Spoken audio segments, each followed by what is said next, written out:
venir a Serena es largo el viaje, pero es una alegría volver al lugar donde uno trabajó 10 años, ¿verdad? Así que 10 años estuve aquí. Y bonitas experiencias, personas que siempre han sido muy amables y siempre he tenido muy buena acogida acá, no hay duda de que les agradezco yo la posibilidad de que esté aquí. Bueno, voy a hablar de mi tema, ¿ya? Y lo que quisiera contar es un poquito, más allá de la actividad, del punto, del tema que hay ahí, es un poquito de en qué he estado trabajando, ¿ya? En el área de didáctica de la matemática. Cuando trabajaba aquí, nosotros usábamos, y seguramente se sigue usando, el nombre de metodología de la enseñanza de la matemática. Y eso está dentro de educación matemática. Y hay algunos grupos que hablan de matemática educativa, y hay un grupo que habla de didáctica. Entonces, cada grupo tiene como su énfasis y tienen su propia identidad, ¿no? La verdad que yo me he ido acomodando a los lugares de trabajo, ¿ya? Entonces, en este momento trabajo en la Universidad Católica del Paraíso, donde se armó un grupo muy fuerte en lo que se llama la didáctica de la matemática, que es un grupo que se formó en Francia. Y también hay personas que trabajan formadas en el doctorado en México y le llaman matemática educativa. Pero como los primeros del grupo de allá de la Católica en formarse en el área eran de didáctica, eso es lo que ha ido prevaleciendo. Entonces, trabajo yo en didáctica de la matemática. Y didáctica le podemos dar el nombre de metodología de la enseñanza, pero también a didáctica se le puede dar otro nombre, otro sentido, que es el estudio de la enseñanza. Entonces, la didáctica se puede entender como metodología, cómo yo enseño, y la didáctica se puede entender como gente que estudia a personas o a instituciones que enseñan. Entonces, yo me he dedicado a la investigación y a la docencia, hago clases, y en mi investigación lo que estudiamos es cómo se enseña, cómo se puede mejorar la enseñanza de la matemática, siempre la matemática. Entonces, en ese ámbito estoy. Ahora, este trabajo, ya lo estamos haciendo entre 3 personas, está dentro de un proyecto que hoy día se llama PMI, Proyecto de Mejoramiento Institucional. ¿Qué significa eso? Usualmente las instituciones, las universidades se van adheriendo a proyectos de gobierno. En algún momento nosotros aquí en La Serena estuvimos vinculados al FIP o al FID, que era un gran proyecto de 17 universidades que tenían por interés mejorar las pedagogías. Después el gobierno ha dado posibilidades de proyectos MECESUB y las instituciones se han ido incorporando a esos proyectos MECESUB. Y esto, el PMI, es un proyecto de mejoramiento institucional, es como un MECE superior, MECE Educación Superior, MECESUB, pero en este caso el proyecto es mejorar la enseñanza, ¿ya? Y es por eso que estoy yo metido en ese como podríamos decir, MECESUB, ¿ya? Lo lleva Vicerrectoría, pero uno se adhiere a proyectos internos, ¿ya? De la Universidad Católica del Paraíso, y en este caso entramos a este tema que lo trabajamos con un exalumno, Sergio Morales, ¿ya? Y Sergio Morales es un alumno que tuvimos en la carrera, que está haciendo clases en un liceo. Entonces, el tema es cómo relacionar las prácticas o un ramo que hago yo en la carrera con la realidad del aula. Entonces, en este ramo, que se llama Taller 2, ¿ya? En la carrera de Pedagogía, yo le digo a mis alumnos, que son alrededor de 30, que formen grupos de 5, de 4, de 3, de 6, pero grupos de 5.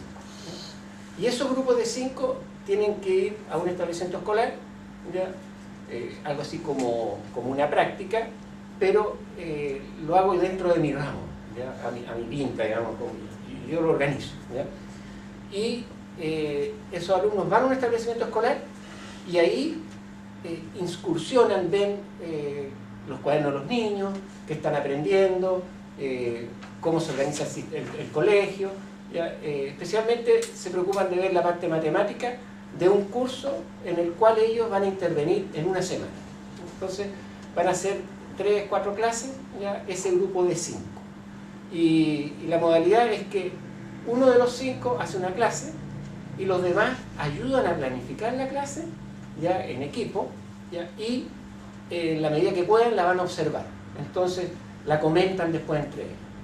Y tienen unas 3 clases, como les digo, ¿ya? Y si son 5, si tienen una clase de 90 minutos, uno hace 45 minutos, la otra los 45 minutos la hace el otro, y en definitiva los 5 al menos hacen 45 minutos de clase, ¿ya? Y a eso le dedican el semestre, ¿ya? El semestre del curso está orientado a esas 5 sesiones, ¿ya? Yo digo 3 clases porque usualmente se dan clases de 90 minutos, entonces son 2 de 90 y 1 de 45, ¿ya? En términos genéricos.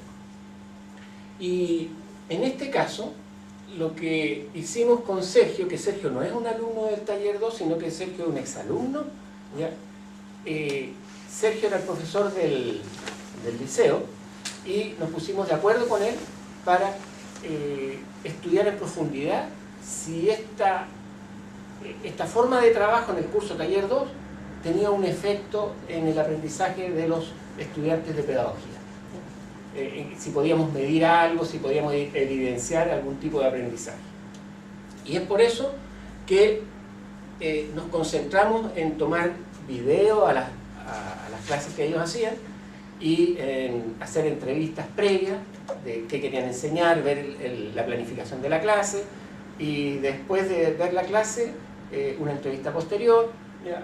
Y concentrarnos en tratar de pesquisar algún tipo de aprendizaje en estos alumnos. El trabajo, al ser tan cualitativo, ¿ya? Nos demandó mucho tiempo, y como queríamos ver el aprendizaje de estos jóvenes, estos 5 jóvenes, teníamos que analizar videos, discutir lo que pasaba, y en definitiva este artículo o este tema que está desarrollado en estas 6 páginas que ustedes tienen ahí encima, solamente se refiere a una clase de un alumno de pedagogía, ¿ya? Y empezamos a estudiar esa clase en profundidad. Me di cuenta con esta experiencia que es más provechoso que, en vez de que tengan 5 clases dentro de mi proyecto de curso de taller, ¿ya? Es mejor que tengan una clase. Porque ¿qué es lo que pasa?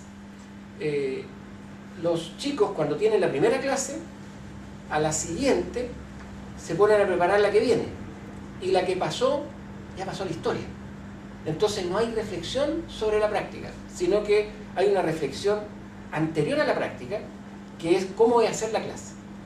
Pero una vez que se hace la clase, como vienen las próximas clases, esa no reflexión sobre la práctica que ya hubo, se pierde mucho material ya sobre el cual se puede edificar y sobre el cual se puede reflexionar y mejorar la propia práctica, ¿no? Yo creo que los profesores tenemos tanta exigencia cotidiana que preparamos la clase, hacemos la clase, pero no tenemos suficiente tiempo para reflexionar sobre esa clase. Y con los materiales que íbamos recogiendo acá, nos dimos cuenta de que hay mucha riqueza, hay muchas cosas, es como tener una mina, ¿ya? Pero que hay que picar para sacar el metal precioso, ¿ya? Entonces, en ese sentido, una cosa que yo recomiendo, ¿ya? Es que se haga análisis de estas clases que se hacen, ¿ya? Yo sé que, no sé en el caso de otra persona, pero yo recuerdo que cuando estaba acá, Eduvina había empezado con esa idea de analizar videos de alumnos de práctica en uno de estos laboratorios, de estas oficinas. Así que yo creo que en ese sentido acá nos llevan la ventaja. Pero la diferencia es que yo no lo hice en práctica, ¿ya? Sino que lo hice en un curso que allá le llamamos Taller de Educación Matemática, ¿ya? Entonces, ¿qué es lo que aprendimos o qué es lo que visualizamos en esta clase que estudiamos? Eso es lo que una de las cosas que les voy a conversar. Primero les voy a conversar de cómo organizamos esa clase, ¿no? Bueno, es una clase que preparó un alumno de este curso taller. Entonces, en las primeras clases de este curso taller, yo les decía a los alumnos, mire, para hacer una clase, uno primero tiene que pensar el tema matemático, pero también tiene que pensar cómo la va a hacer. Entonces, nosotros allá en Valparaíso, hemos visto que hay distintas maneras de enfocar la clase, distintas teorías de aprendizaje, teorías de didáctica, para preparar una clase. Entonces, una teoría, que es la que tomó este grupo, es la del enfoque de resolución de problemas, ¿ya? Un enfoque de enseñanza basado en la resolución de problemas. Hay otras teorías, por ejemplo, la teoría de situaciones, la teoría de la variación, ¿no? Pero este grupo eligió, hay otra teoría, la teoría de transposición didáctica, hay varias posibilidades, ¿ya? De cómo preparar la clase de acuerdo a un enfoque teórico. Este grupo estudió el enfoque de resolución de problemas. Entonces, lo que voy a hacer en los próximos minutos es hablarles del enfoque de resolución de problemas, ¿ya? Que es la teoría que usó este grupo. Ahora, ¿por qué quiero hablar sobre el enfoque de resolución de problemas? Porque es la que usó ese grupo y porque yo hice un libro en eso, ¿ya? O sea, porque es un tema que me gusta mucho, ¿ya? Este libro lo hizo el profesor Isoda, que es un profesor japonés, y yo que fui a Japón y aprendí eso, ¿ya? Entonces, me gusta y por eso quiero compartirlo, ¿ya? Entonces, ¿cómo es el enfoque de resolución de problemas al estilo japonés? Ellos, en Japón, hacen unas clases, y no son clases de vez en cuando, sino que alrededor del 60% de las clases son de este estilo, ¿no? ¿Cómo es la clase? Es una clase que el profesor llega a la sala, ¿ya? Y propone una situación problema, un enunciado, ¿ya? Escrito en un PowerPoint, en una cartulina, ¿ya? De alguna manera un desafío, ¿ya? Ese desafío o ese problema podría ser contextualizado o en una situación de supermercado, cosas así, o simplemente en la situación contextualizado en los contenidos trabajados en las clases anteriores. Entonces, para los japoneses es muy importante que las clases se organicen una y enseguida la otra vinculada. Y ellos dicen que en vez de poner los papeles, la planificación, ya, una pegada con otra con un scotch, una al ladito de la otra, las dos clases, ellos las pegan con un engrudo, la pegan una sobre la otra, están trasladadas. Entonces, una clase con la otra se intersectan, tiene una intersección común. Entonces, en el enfoque de resolución de problemas, ellos, en vez de enseñarle al alumno la materia que van a ver hoy día, les proponen un problema, ¿ya? Y yo voy a dar un ejemplo que ustedes lo van a entender la idea, que es muy simple, por eso creo que lo van a entender. Si yo tengo niños de primero básico y nunca se les ha enseñado a sumar, pero sí han aprendido a contar, ¿ya? Yo les puedo proponer el siguiente problema. Niños, aquí hay una pecera que tiene agua, no tiene peces, y aquí en este vasito tengo 2 peces y lo echo a la pecera. En este vasito tengo 3 peces y lo echo a la pecera. ¿Cuántos peces hay? Entonces, los niños no saben sumar, pero sí saben contar. Entonces, tengo 2 acá, tengo 3 acá. ¿Cuántos hay en total? No sé. Pero al ver los peces, dicen 1, 2, 3, 4, hay 5. Entonces, ellos resuelven el problema de la clase, que es sumar, sin saber sumar. Entonces, ese es el estilo de clase japonés. Que los niños resuelvan el problema de la clase, que es un nuevo contenido que ellos van a trabajar, sin haberles enseñado el contenido, sino que a partir de los conocimientos previos. Y esa metodología la usan para enseñar a multiplicar, para resolver ecuaciones, para todo. Es decir, no es una cosa que sirva una clase cada 20, sino que la mitad de las clases son de ese tipo, y hay un poquito más, y la otra mitad son clases de práctica, ¿ya? Clases de entrenamiento, que además esos entrenamientos también son un poquito de desafío. Voy a dar un ejemplo de clase de entrenamiento. Ellos, en vez de decirle a los niños multiplique 3 por 2, le dicen a los niños determine qué números multiplicados entre sí me dan 24. Entonces le cambian el problema. En vez de ser un problema cerrado, siempre es un problema abierto, de tal manera que a los chicos los hacen pensar y los mantienen activos y desafiados. Bueno, entonces, volviendo un poquito a esta enseñanza bajo el enfoque de resolución de problemas, ¿ya? El estilo de la clase es, primero se presenta un desafío. ¿Qué hace el profesor en los primeros minutos? 3, 4 minutos. Trata de que los niños entiendan la pregunta, no la respuesta, que entiendan la pregunta. Que el profesor quede convencido que la mayoría de los alumnos sepan qué es lo que él quiere preguntarles. Porque muchas veces ocurre que uno pregunta algo y los niños tienen distintas interpretaciones y empiezan a tratar de resolver el problema, pero se van por un camino distinto. Y cuando el profesor quiere como compartir la clase, lo que han ido trabajando, se dispersa la clase. Entonces enfoca muy bien la clase, ¿ya? Para que evolucione hacia el norte que él piensa que es lo que se quiere trabajar ese día en esa clase. Entonces hay un primer momento de entrega de problema,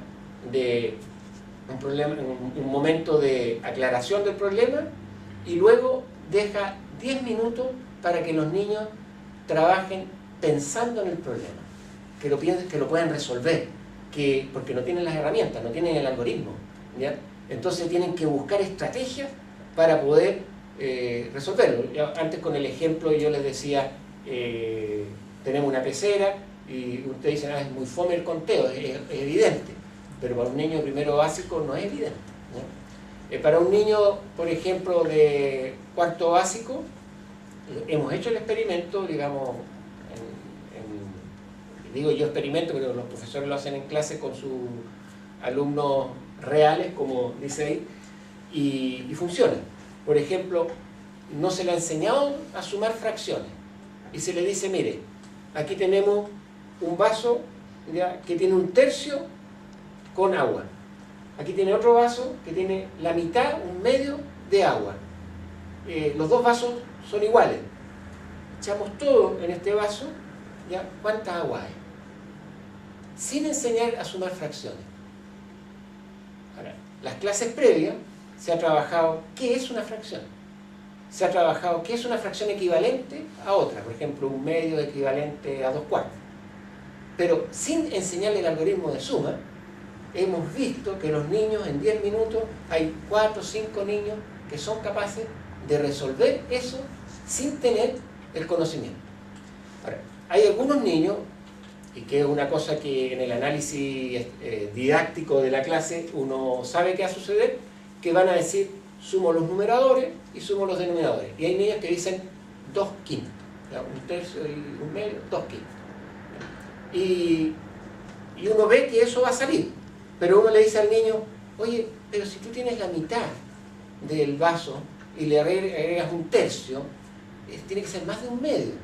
¿Y qué es lo que es 2/5? Y como ellos ya entienden lo que es 2/5, que es el entero dividido en 5 partes y se quedan con 2, es menos de la mitad. Entonces ellos se dan cuenta de que no puede ser. Pero el profesor no interviene en eso, no les dice eso, sino que eso va fluyendo en estos 10 primeros minutos de la clase, que el profesor deja a los chicos trabajando de manera independiente. De manera, pueden conversar con el compañero al lado, pueden mirar atrás, se pueden levantar, ¿ya? Pero están desafiados frente a ese problema de, en este caso, por ejemplo, resolver un problema de suma de fracciones de distintos denominadores. ¿qué pasa después de estos 10 minutos? En la realidad, lo que nos ha pasado a nosotros es que estos 10 minutos los profesores los han prolongado hasta 40 minutos. ¿Ya? Eso en Chile, ya, o en Valparaíso, eso nos ha llevado a consecuencias negativas. ¿Ya? ¿Por qué? Porque el profesor que quiere que los niños lo saquen, les quiere dar más tiempo, pero ese tiempo adicional se vuelve en que se desordena la clase, se devuelve en que no hay control de lo que está sucediendo, ¿ya? Y se pierde el incentivo de muchos niños. ¿Ya? Entonces, es recomendable que esos 10 minutos pasen a 15, pero no más.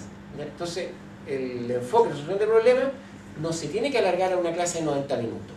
Tiene que dejarse en una clase de 45 minutos. ¿Por qué? Porque tiene que estar al nivel de concentración que puede tener un niño.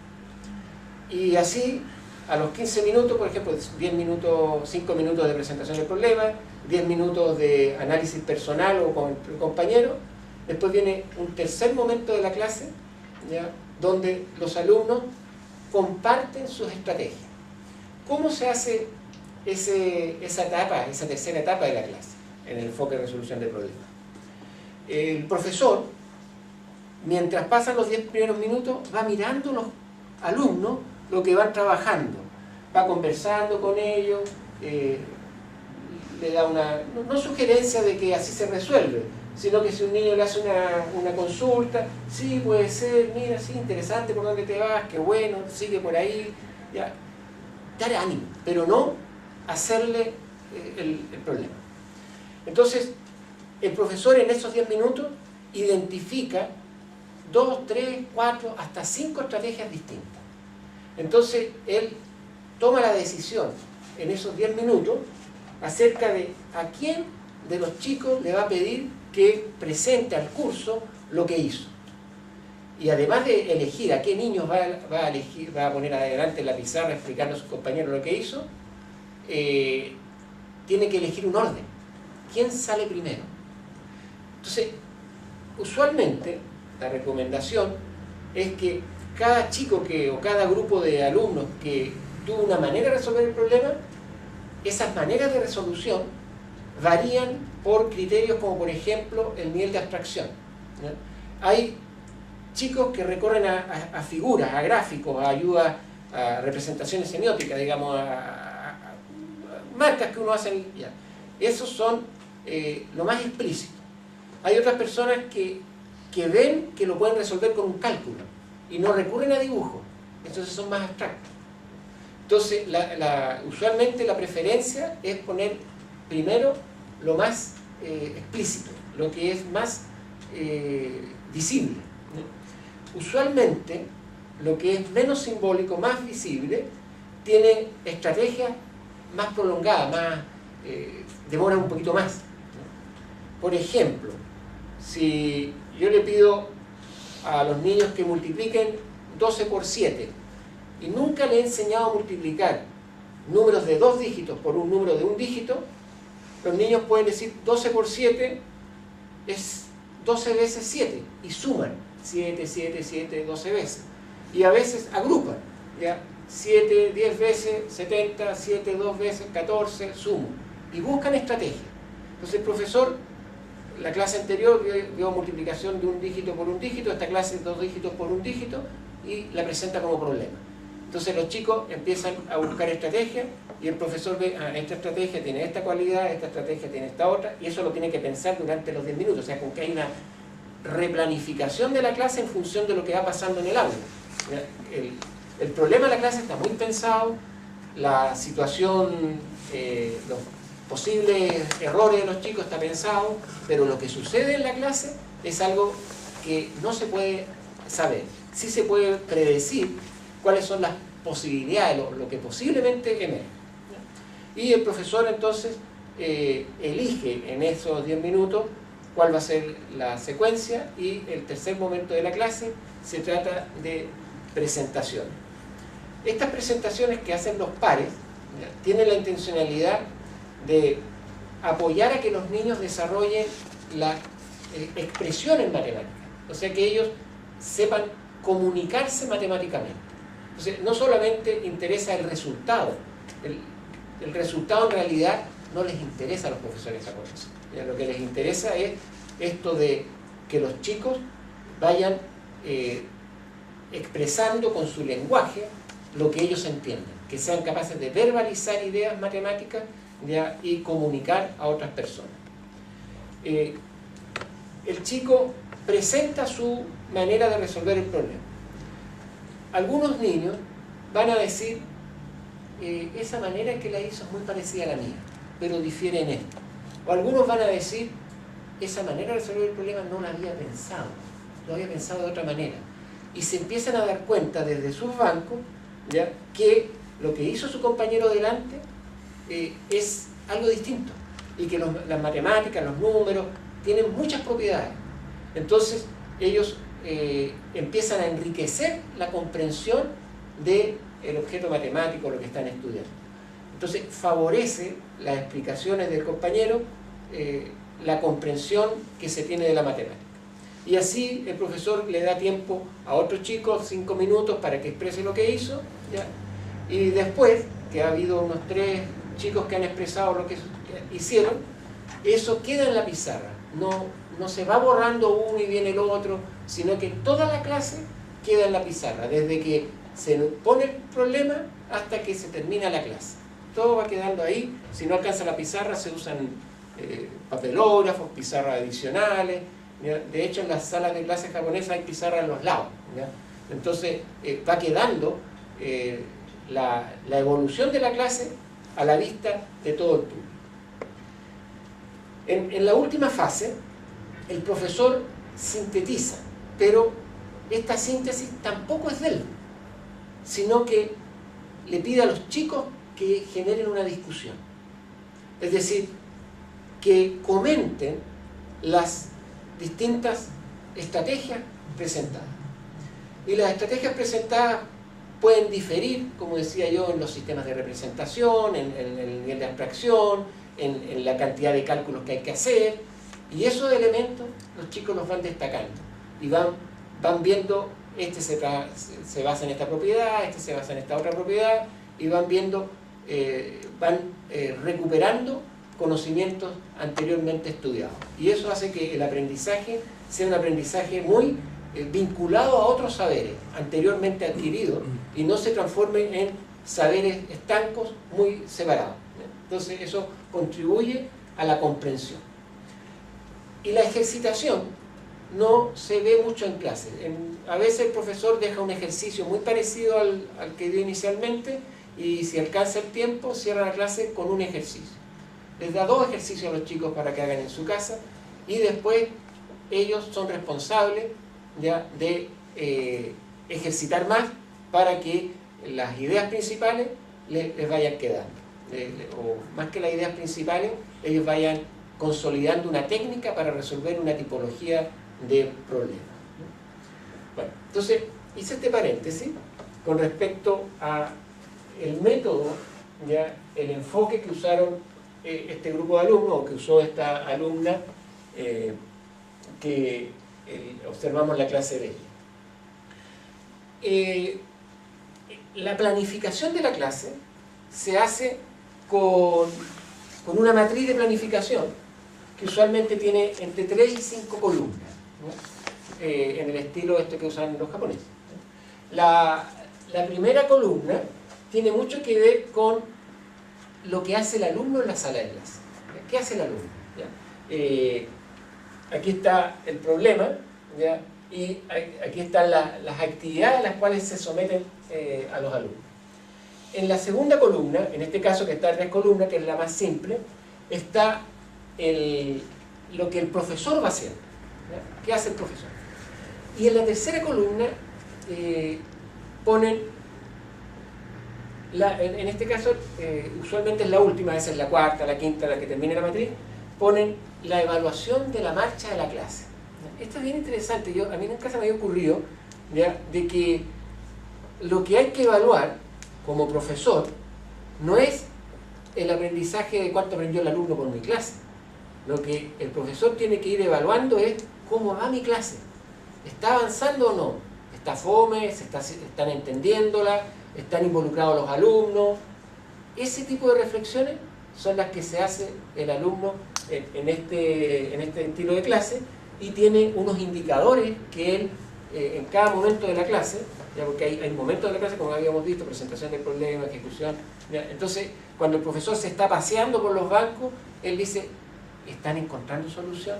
¿Ya? Él va pensando. Después, cuando están en la presentación, el profesor está diciendo, ¿están apareciendo estrategias que yo quería que surgieran?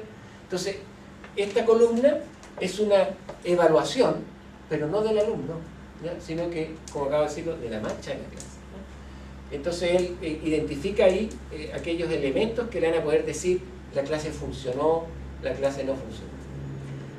Ellos en Japón hacen muchas clases públicas, digamos, o clases que otros colegas, ¿ya?, u otros estudiantes observan.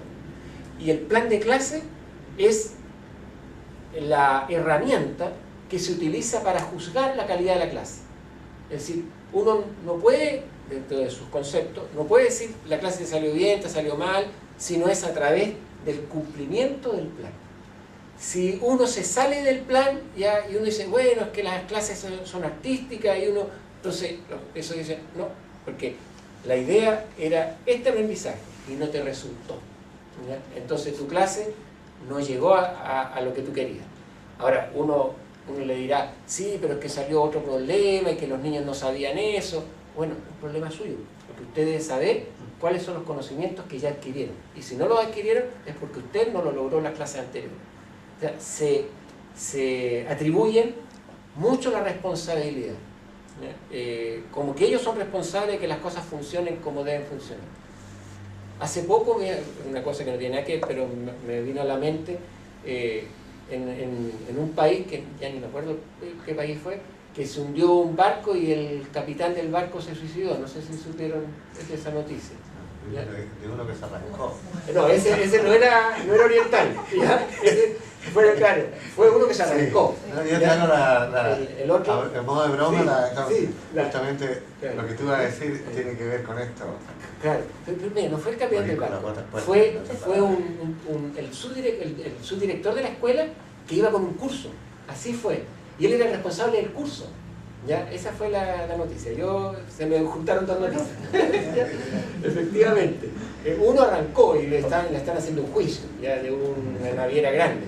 Pero en el otro caso, que fue un país oriental, ¿es cierto? ¿Ah? ¿En Corea fue?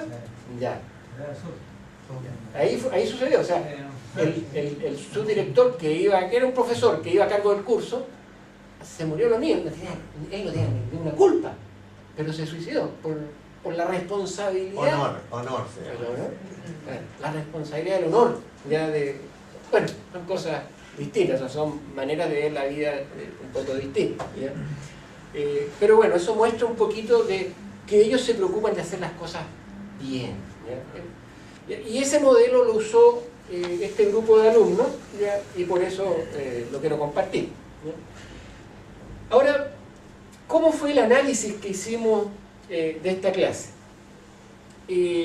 La clase la preparó esta alumna del taller de pedagogía, como un alumno cualquiera de la pedagogía de matemática de ustedes, que le toca enseñar álgebra en primero medio, ¿ya? Y tenía que tomar decisiones. Entonces justo a este grupo le tocó enseñar la multiplicación. Antes habían estudiado la suma de términos semejantes, conocimientos previos, sabían evaluar expresiones algebraicas, pero ahora entraban a multiplicación. Como este era un grupo, la clase 1 fue de multiplicación de monomio por monomio. Y la clase 2 fue de monomio por binomio. Y esta es la clase que vamos a ver que es una clase corriente, ¿ya? Ya lo dejamos ahí. Es una clase corriente y voy a presentar un pedazo así de video, ¿ya? Para que vean el ambiente. Es una profesora en un liceo público, ¿ya? Ahí pone el problema de la clase, ¿ya? Bueno, aquí era antes, esto no lo dije, me lo salté. cuando parte la clase, esa es una de las compañeras de los 5 grupos, aquí está poniendo la actividad, ¿ya? En el problema de la clase lo está poniendo en una cartulina, ¿ya? Antes de poner el problema de la clase, recuperan conocimientos previos que van a usar, ¿ya? Por ejemplo, aquí como iban a usar multiplicación, lo vincularon, multiplicación de monomio por binomio, lo vincularon con el área de un rectángulo que mide A, un rectángulo que mide B, A por B. Entonces, recordó el concepto de área un poquito antes. El curso es un primero medio de un liceo, ya esas niñas son las alumnas del taller, del curso, ¿ya? Y ahí está la actividad que ella presenta, ¿ya? Y ahí está la pregunta de la clase, ¿ya? Entonces, ¿qué es lo que acaba de decir? Seguramente no se escuchó, yo estoy más cerca. Habló de un plumón. Entonces, se trata de un rectángulo, que es la pizarra, y le dice que la van a medir con plumones, ¿ya? Y dice que son 19 plumones lo que mide la pizarra. No, ella no dice eso. Ella dice, venga un alumno a medir cuántos plumones tiene la pizarra de este vértice a este otro, ¿ya? Y el chico lo mide y dice son 19 plumones. Y trabaja con 19p. Entonces, usa la expresión algebraica 19p, ¿ya? Y la pregunta de la clase es lo siguiente. Ella dice, nuestra pizarra es muy chica, entonces la vamos a alargar, y la vamos a alargar hacia acá 2 reglas. Se habla de 19 plumones y 2 reglas. Y hacia abajo mide y son 9 plumones.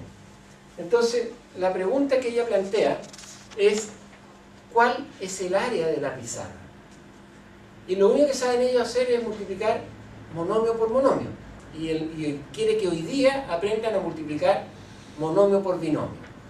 Y el desafío de ella es que logren los niños buscar una estrategia para multiplicar este binomio que es 19p por 2, más 2r por el monomio que es 9p. Y en eso consisten estos 45 minutos. Entonces, lo que nosotros hicimos, en realidad no me acuerdo si fueron 45 o los 90, ¿ya? Yo creo que se le ha ido a los 90 porque es muy difícil controlar el tiempo, ¿ya? Pero esa era la actividad de la clase, ¿ya? Y lo que tenemos acá es el análisis didáctico, digamos, es un análisis de qué pasó durante la clase, ¿ya? Y aquí lo empezamos a discutir con ella, con sus compañeros, ¿ya? Y lo primero que me sorprendió a mí como profesor, ¿ya? Era que el significado que le daba la estudiante de pedagogía a la letra, para ella no tenía claridad, ¿no? O sea, ella no sabía si plumón ahí era un objeto, era una unidad de medida o era una variable. Y cuando conversamos el tema el día anterior, ¿ya? ¿Qué es lo que es? Y empecé a hacerle preguntas, ahí me di cuenta que ella no lo tenía muy claro. Yo le dije, bueno, para mañana tienes que tenerlo más claro, ¿ya? Y la cosa es que en una tarde no lo pudo aclarar mucho, ¿ya? Pero ella se concentró en la técnica de cómo encontrar alguna técnica que le permitiera a los alumnos resolver el problema del año. Y el documento que ustedes tienen ahí delante, lo que hace es hacer 5 análisis de la clase. En un análisis se habla de el uso de la letra como unidad de medida. En el siguiente análisis se habla de, no sé si es el siguiente, pero hay otro que habla del uso de la letra como variable, ¿ya? Después hay otro análisis que es pintoresco, ¿eh? Pero yo lo encuentro interesante, ¿ya? Y ya les voy a explicar por qué es interesante. El otro análisis tiene que ver con cómo ella, la futura profesora, le llama a esta longitud y cómo le llama a esta longitud, a este tramo. Entonces, se me ocurre a mí que se le podría llamar base por altura, o se le podría llamar largo por ancho, o ancho por largo, ¿no? Y ella optó por las palabras largo y ancho. Y ocurre que le llamó largo a la horizontal, el largo de la pizarra. Y para los niños, eso era el ancho. Entonces, cuando ella hablaba del largo de la pizarra, los niños decían, pero está hablando del ancho, ¿ya? Entonces, yo lo encontré interesante y lo registré, digamos, estuve tratando de entender qué niños pensaban eso como largo, qué niños pensaban como ancho y cómo eso afectaba la comprensión, ¿ya?, de los alumnos. Es un detalle, pero fue interesante. Y bueno, y así hay 5 aspectos ahí que se analizan de esta clase, ¿ya? Ahora, al leer el documento y volver a leerlo y pensar en la clase, lo que se nos ocurrió como investigadores es que, no es una creación nuestra, pero se nos ocurrió que lo que mejor representaba los fenómenos que estábamos observando es una distancia entre lo que se llama el conocimiento teórico y el conocimiento práctico. Entonces, ¿qué es lo que es esto del conocimiento práctico? Porque lo práctico es un hacer y lo teórico es un saber. Entonces, ¿cómo puede haber un conocimiento práctico? ¿Cómo hay un saber de hacer? ¿Ya? Un saber hacer, una cosa así. Entonces, no nos era muy claro, y, bueno, empezamos a buscar documentos donde entender qué es lo que es el conocimiento práctico, ¿ya? Y al final llegamos a un concepto de Aristóteles de la frónesis, ¿ya? Una frónesis, una cosa así, una palabra que yo no había escuchado, ¿ya? Y ya en la época de Aristóteles ya había un reconocimiento en los seres humanos del manejo del conocimiento teórico y del conocimiento práctico. El conocimiento práctico, vamos a esbozarlo nomás, tiene que ver con esta habilidad de saber hacer las cosas en terreno, ¿ya? Que se ejemplifica en la antigüedad, por ejemplo, en el caso de que es la habilidad del político. Y el conocimiento teórico es ese saber que va más allá del resolver la situación del momento. Ese saber que tiene una raíz en la teoría, que es el saber sólido, es el saber científico.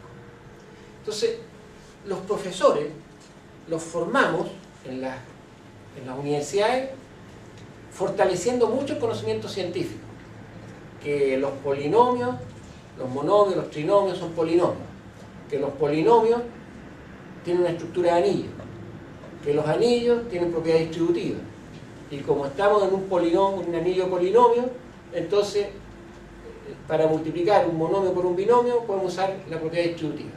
Ese es conocimiento teórico, ¿ya? Y el conocimiento práctico, ¿ya?, es esto de cómo encuentro el área, ¿ya? Si aquí tengo 3 unidades, y aquí tengo 5 unidades, y cruzo 5 por 3, se me forma un enrejado de 5 tejitas o 5 cuadrículas, 5 unidades de medida, 3 veces.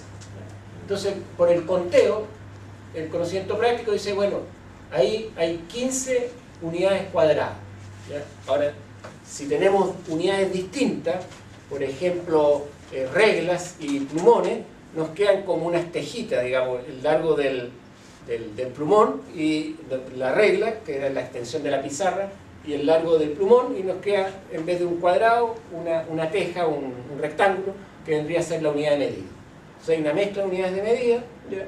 Y emerge de la representación gráfica una posibilidad de resolución. Y lo que en este análisis didáctico pudimos darnos cuenta es que no se une el conocimiento práctico con el conocimiento teórico. El profesor llega al aula y conoce las letras y no sabe qué significado tienen. El futuro profesor, ¿ya? Es decir, han sido formados durante varios años en el Instituto de Matemática de la Católica del Paraíso y no son capaces de relacionar la realidad con la matemática que están enseñando.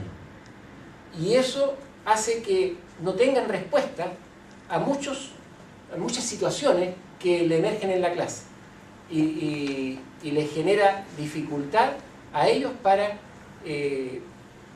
mejorar su clase, especialmente en este tipo de clases particularmente que eran de pasar una representación, ya que justamente querían de ir de la realidad o de una situación semi-real al concepto matemático.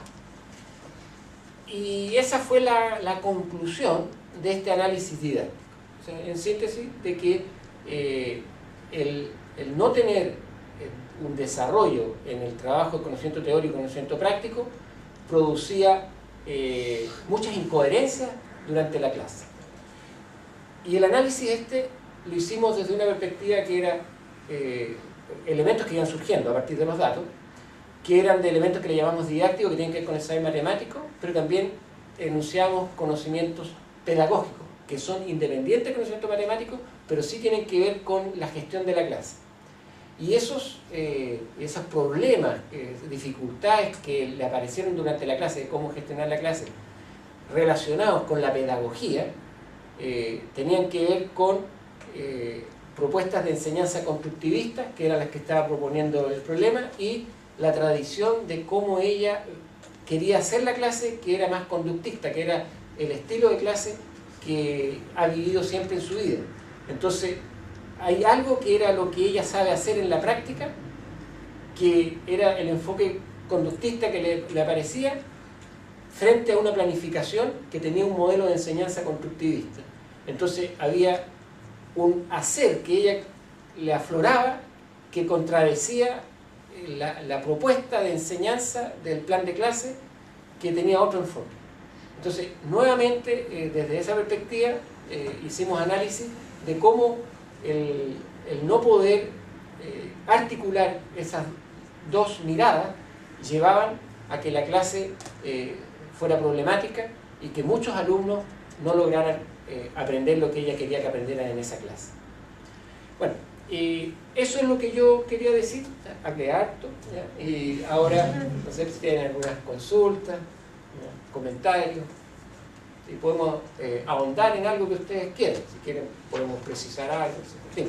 Con respecto a la planificación, para obtener una planificación correcta, podríamos decir que entonces debemos planificar respecto a la perspectiva que mayor abordamos en la práctica.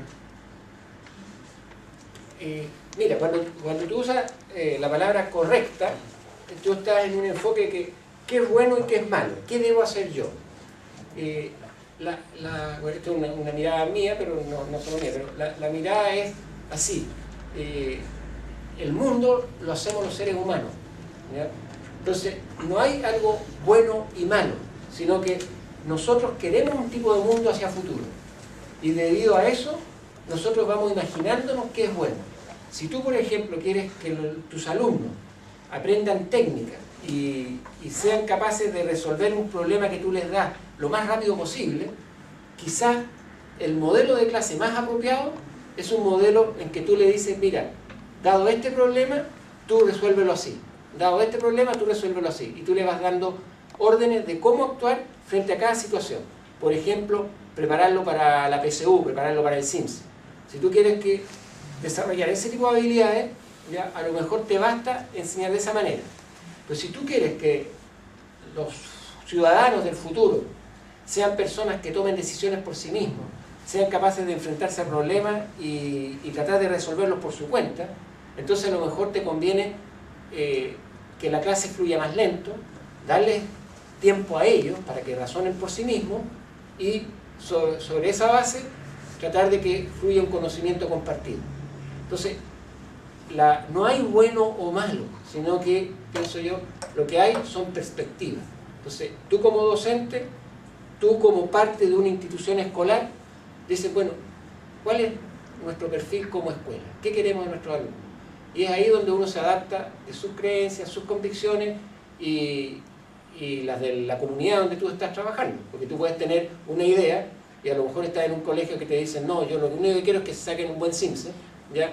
Y te ves acorralado y lo único que quieres es que los chicos resuelvan. Ahora, no significa que si los niños piensan van a sacar mal CIMSE, ¿ya? Pero quiero como hacer un contraste, ¿ya? Cuando los chicos piensan y desarrollan las habilidades para de entrenamiento, que es una combinación de las dos cosas, les va bastante mejor en el CIMSE que cuando los niños solamente son entrenados. No sé si respondo un poquito.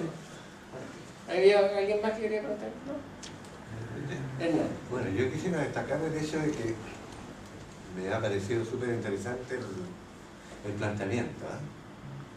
No pensé que había cambiado tanto. Pero los japoneses, digamos, algo tienen que decir. Dejaron ocupados.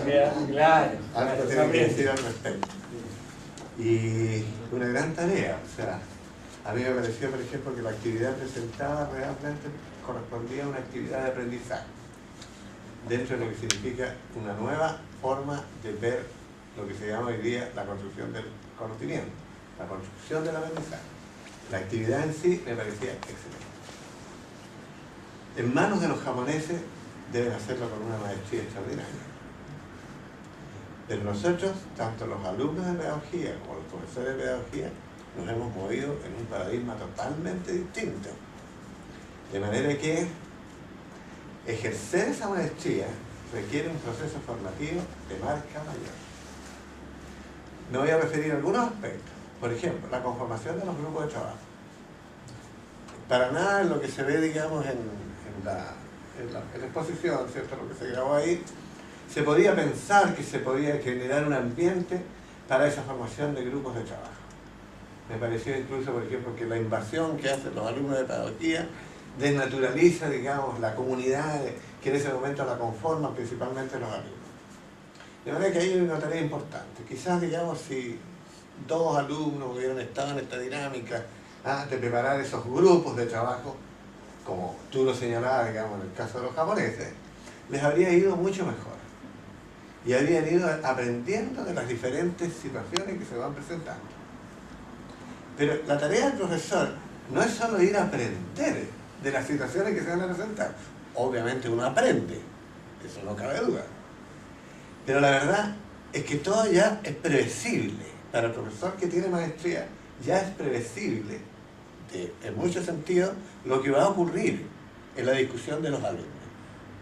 Y su maestría radica en reorientar esa discusión, para que al final no tenga que hacérsela de aquí. Me refiero a lo siguiente, para que al final lo que se propone el profesor se diluya, no se cumpla. ¿Verdad? Ahí, por ejemplo, tarea difícil era cuando ellos se proponen de que el alumno aprenda a multiplicar monomios por binomios y toman esta actividad de aprendizaje. O sea, era como de muy corto alcance el tema algebraico. El tema algebraico viene como consecuencia de eso. A mí me parece, o sea, en la discusión previa de la preparación de la actividad, uno podría pensar, no, este no puede ser el tema de fondo. Ya, otro aspecto que a mí me parece súper relevante. Los japoneses, tú lo señalaste, no están apuntando al conocimiento en sí, sino están apuntando a la forma de aprender que genera conocimiento. Y la verdad, digamos, que las personas a la larga son o somos de acuerdo a cómo aprendemos y cuáles son las estrategias que hemos ido desarrollando para lograr ese aprendizaje. Entonces, desde ese punto de vista, naturalmente, digamos, el modelo japonés es totalmente distinto, digamos, a lo que nosotros estamos acostumbrados a ver. Lo que sí me llamaba mucho la atención, yo tenía ciertos prejuicios con los japoneses, porque son muy esquemáticos. Entonces yo no los veía en el ámbito constructivista. Y de acuerdo a la exposición que tú hiciste de su trabajo en el aula, he cambiado de opinión. Si tú tuviste la experiencia de estar ahí, de verlo, digamos, en el aula, he cambiado de opinión. Trabajan en forma colaborativa, ¿ya? trabajan problemas abiertos, que es un gran desafío, de tal manera, por ejemplo, que escuchan a los alumnos, o sea, el proceso de mediación, eso que cuesta tanto entender, porque nosotros venimos de un modelo en que el profesor impone, y está en la pizarra e impone. Y nosotros como profesores lo hemos vivido en el lugar del actor que impone. Entonces el proceso de mediación nos cuesta mucho entender. Y ellos, digamos, lo logran desarrollar a través justamente de los grupos, que habrá alguna estrategia también a lo mejor que usan para formar los grupos en la forma más adecuada. Yo no sé si ahí toman las ideas de Vygotsky para hacer la selección y el ordenamiento de los grupos, pero claramente, por ejemplo, ellos no están solo privilegiando la matemática, están privilegiando, digamos, los avances en psicología del aprendizaje. Eso para mí ha sido una sorpresa. Pero, y ahí está el punto, y por eso que esto no es lento, requiere mucho esfuerzo, mucho estudio, mucha maestría, mucho conocimiento de las teorías de psicología en el momento, por ejemplo, que se están organizando los contenidos en función del aprendizaje que posteriormente el alumno tiene que desarrollar. Eso. No, está súper bien. Me he extendido. Yo lo que agregaría es que no solo, o sea, es cierto, tienen una postura constructivista, vygotsiana, ¿ya? Pero tienen mucha reflexión sobre el saber matemático puntual, porque si uno dice, ¿cómo puedo yo, que mañana tengo que enseñar trigonometría, tal cosa, preparar la clase? ¿Ya? Y eso es dificilísimo cuando tú dices, esta actividad es interesante, pero ¿será la más apropiada? Eso les demanda un mes a mis alumnos, ¿ya? Y andan, oiga, profe, ¿y puedo hacer esto? Ay, yo no sé, le digo yo, usted va a tener que hacer la clase porque yo no tengo la capacidad de saber cada grupo qué es lo que hacer, además es el desafío de ellos. Es un desafío para nosotros. Ahora, ellos, ¿qué es lo que hacen? Ellos hacen comparten mucho las clases. Cuando un profe, hay un libro norteamericano, dice, cuando un profesor norteamericano se jubila, le hacemos una gran fiesta. Cuando un profesor japonés se jubila, deja un gran legado. Porque cuando terminan, entregan como una memoria, ¿ya? Y las cosas que han hecho, las comparten. Y cuando uno hace una clase, la comparte con sus colegas. Y existen, lo que han tenido acá, las clases públicas, que ellos las hacen 5 o 6 veces al año, donde se llena de profesores. Van a ver, porque el conocimiento compartido es muy valorado. Ahí la educación, esto ya tiene que ver un poquito con las políticas, la educación en básica es esencialmente pública. Ahora, no es totalmente pública, pero el 70%, 80% de educación pública. Y dejan lo privado, pero la valoración de lo público es altísima.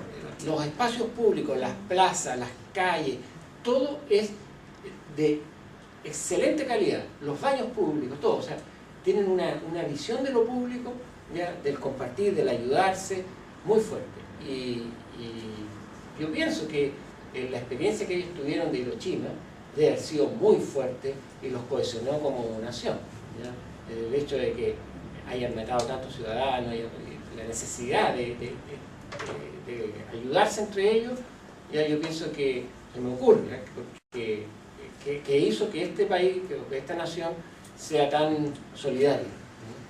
Ahora, este enfoque constructivista no es el que sigue Corea, por ejemplo, ¿ya? Corea y Singapur copian resolución de problemas de Japón, pero Corea, por ejemplo, tiene la teoría de la variación, que es otra teoría, ¿ya? Es otro enfoque, ¿ya? Y esa teoría lo que hace es que el profesor, él trabaja en la pizarra una cosita, después el mismo profesor trabaja lo mismo, pero por ejemplo, por decirle, sistema de ecuaciones, trabajo 2 que las ecuaciones tienen intersección, después trabajo 2 que no tienen intersección, después trabajo 2 que se superponen. Entonces, el profesor coreano va haciendo la clase y va eligiendo tareas, actividades que va variando, pequeñamente. ¿Y las hace el profesor? Las hace el profesor. Las hace el experto. El experto. Y el alumno copia. Pero además de copiar, él va captando la teoría, pero en la ejercitación. Va adquiriendo teoría en la ejercitación. Ese hace que hoy día los coreanos les vaya mejor en estas pruebas TIMSS. No siempre en la PISA, que es un poco más creativa, no les va siempre mejor. Pero en TIMSS le está yendo un poquito mejor. Pero decía un profesor coreano, el presidente de la Sociedad de Educación Matemática, que no es un profesor cualquiera, es un tipo que tiene vínculo con mucha gente, dice que el problema de la sociedad coreana es que no están sacando ingenieros creativos y que tienen dificultad en el futuro, ellos ven a futuro, en la competitividad internacional por la creatividad de sus ciudadanos. Entonces, la falta de creatividad. La falta de creatividad. Entonces ellos reconocen que requieren un enfoque que los chicos tengan más oportunidades de pensar por sí mismos. Entonces, es un poquito lo que te decía antes, que si uno elige un enfoque, va a tener ciertas características potentes. Si uno elige otro, va a tener otras características potentes. Entonces, ¿qué es lo que quiere uno como nación o qué es lo que quiere uno privilegiar en sus estudiantes? En el caso de Japón, por ejemplo, me comentaba una de las personas que nos explicaba ya cómo funcionaba el sistema educativo, es que anualmente se hace un consejo de profesores en la escuela y se toma un tema central, un tema como creatividad o como responsabilidad social, ¿ya? Y muchas veces temas que están vinculados al aprendizaje, que siempre muchas veces privilegian el aprendizaje. Y ahí van orientando las clases, dándose cuenta de cuál es la debilidad que tienen como escuela o como nación. Sí. Es que nosotros la debilidad peor es que nos caemos en los extremos. Pasamos de un paradigma a otro. Y ocurre, por ejemplo, que en la forma de trabajo de los japoneses está el tema de la lentitud, de estar reinventando permanentemente la rueda, digamos, a través de actividades, entonces no se avanza. Entonces yo creo que ahí hay que insistir en algo más ecléctico, en el sentido, digamos, de que se trabajen en una clase, por ejemplo, de dos formas, o separados, como tú bien decías, cierta cantidad de horas, por ejemplo, con actividades de aprendizaje, pero también, digamos, la disertación del profesor es súper importante, porque es el experto, que puede hacer avanzar más. Y las actividades pueden estar vinculadas con ese conocimiento, en la medida que también no sean tan distantes, y se pueda generar, digamos, esto de ir desarrollando creatividad. El asunto es a través de problemas abiertos. Claro, cómo los chicos pueden ir atesorando los conocimientos y irse apropiando los saberes, y también eso requiere esfuerzo personal, o sea, porque también en la disciplina escolar es importante, digamos, que los chicos hagan sus tareas. Y otra cosa que se estila mucho en Japón es el hecho de que después de clase los chicos van, tal como en tercer y cuarto medio, es usual que los chilenos vayan a preuniversitarios, allá durante toda la vida escolar, ya van los sábados, incluso los fanáticos, los que les gusta mucho, van los domingos, ya a centros de estudio, ya donde ellos van a estudiar. O sea, como en vez de quedarse viendo tele en la casa o ir a la plaza a pasear, van a centros de estudio, ¿no? Y eso es cultural, es muy fuerte. Eso es distinto a Chile, pero son cosas que nos hace darnos cuenta de que cada país tiene su cultura. Bien, ¿alguna...? ¿Sí? ¿Esta actividad que hacen en los colegios es bajo un convenio o es un acuerdo con el profesor porque es exalumno? O no sé, o a lo mejor el colegio tiene un cierto modelo educativo que permite este tipo de actividades. Mira, es espontáneo y lo negocio bastante con mis alumnos porque con este taller 2 se da más o menos a la altura de las prácticas. Entonces, no en primer año, sino sea con tercer año, la práctica intermedia, práctica final, nosotros tenemos 3 prácticas. Y usualmente uno de los alumnos está haciendo una práctica intermedia, entonces tiene acceso al colegio, ¿ya? Pero este curso es informal, o sea, es una cosa así como que yo me arranco del sistema. Pero con el proyecto PMI, ya este que les estaba mencionando, la universidad está haciendo convenios ahora recién. Ya uno diría esto debía haber existido hace 50 años atrás. bueno, antes existían las escuelas más que eran normales, esas escuelas que estaban adjuntas De temporada. eran escuelas donde uno iba a practicar. ¿Cómo se llama? Tiene un nombre. Experimentales. Experimentales, ya como las que hay en Santiago, Manuel de Sala. El liceo de aplicación. Claro, eso existía. Después eso se dejó en Chile, ¿ya? Y ahora la Universidad de La Serena, perdón, la Universidad Católica del Paraíso, está retomando eso. Y tienen 120 establecimientos vinculados. Ahora, ¿qué va a significar eso en términos de verdadera retribución? Si van a haber pasos de dinero o no. Yo creo que no va a haber financiamiento, pero sí van a haber reglas más claras en términos de que, bueno, cómo son beneficiados estos profesores, que a lo mejor se les den un postítulo, cosas de ese tipo, se está manejando. Yo no tenía idea, pero les cuento que en el caso de medicina,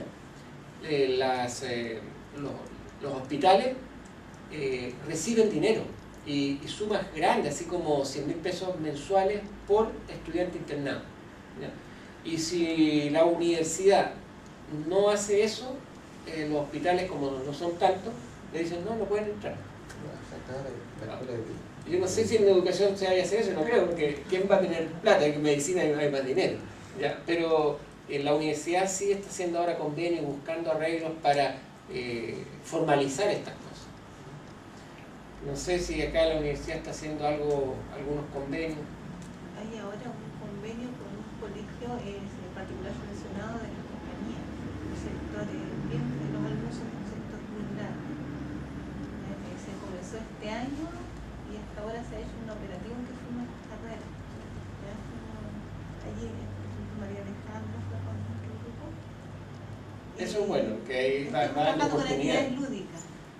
Claro, pero o sea, la pregunta iba más que nada porque la clase es tan distinta a lo tradicional y me imagino que totalmente fuera, por la respuesta que me da, totalmente fuera del modelo educativo. Sí, pero entonces deben tener varios peros al interior del establecimiento. Mira, también. yo te voy a contar una historia. Esto fue en el INSUCO, se llama ya, que es un Instituto Superior de Comercio de Valparaíso.